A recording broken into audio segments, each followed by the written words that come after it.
Good morning, everybody. Welcome to Rhyme of the Times for the week ending the 18th of May 2024.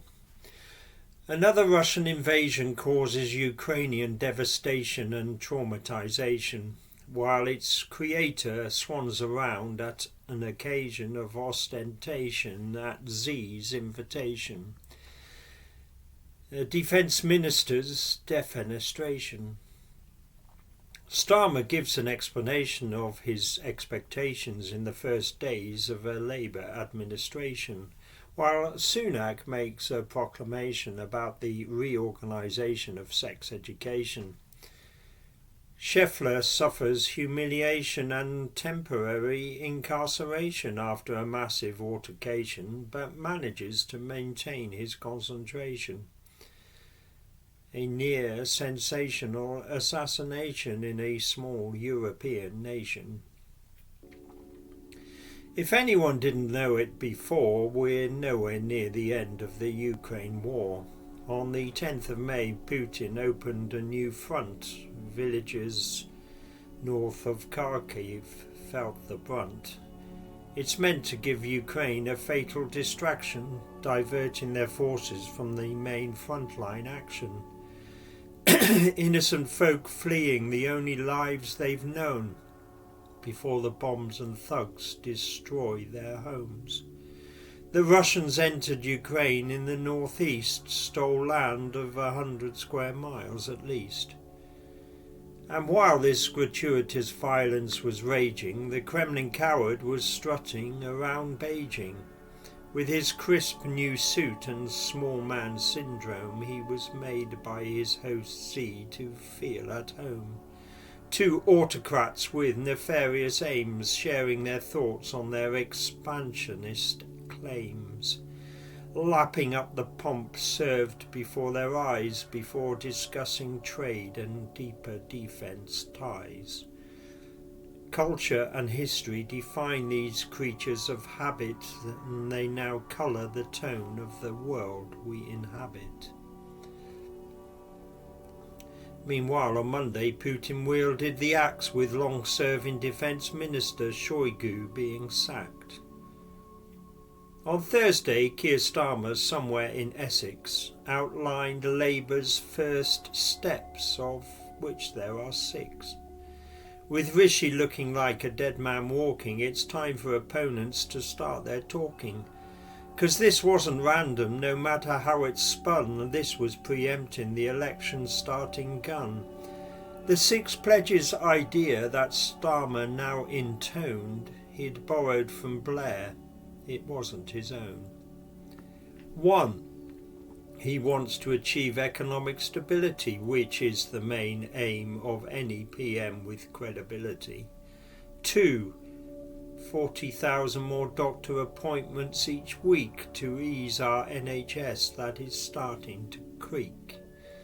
3. A new border security force will be entrusted to at last get the trafficking gangs busted.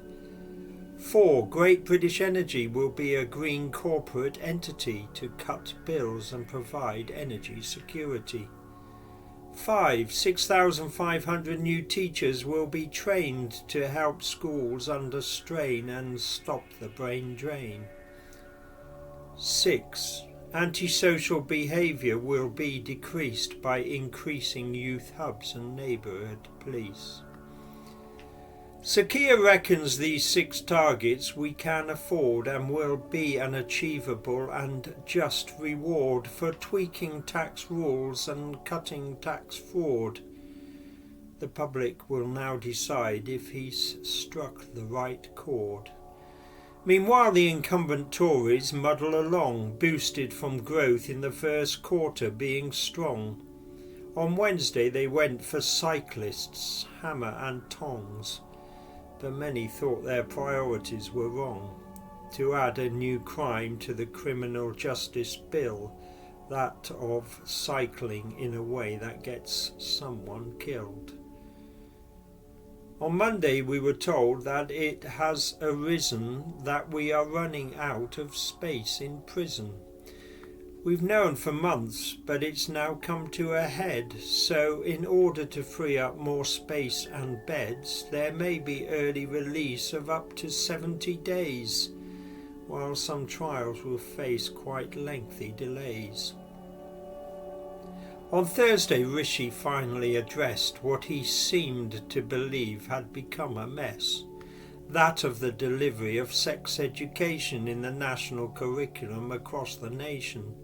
Emboldened by the recent Cass report, the government believes it now has the support to push some trans issues into the sidelines with the issuing of common sense guidelines.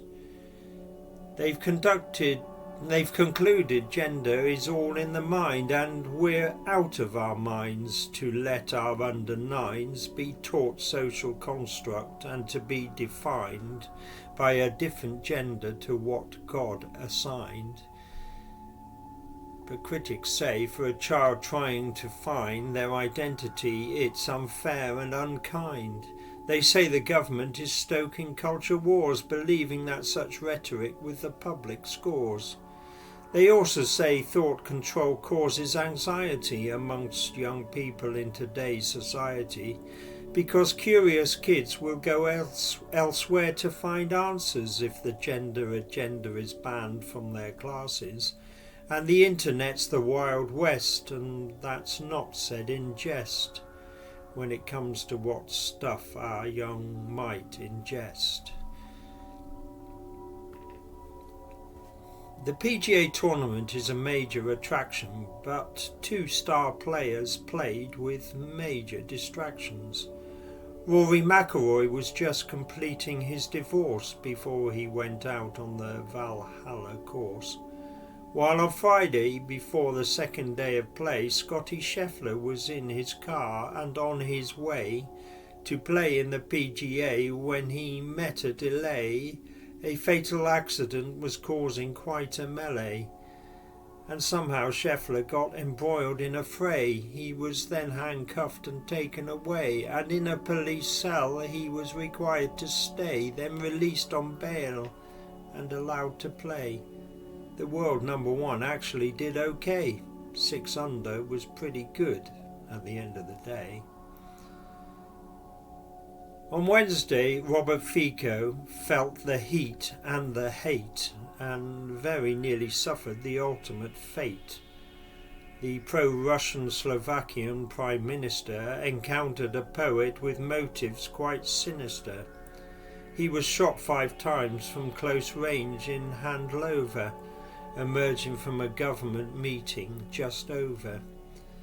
By the weekend he'd eased away from death's door, but this veteran politician, almost being no more, has Slovakia still shaken to its core.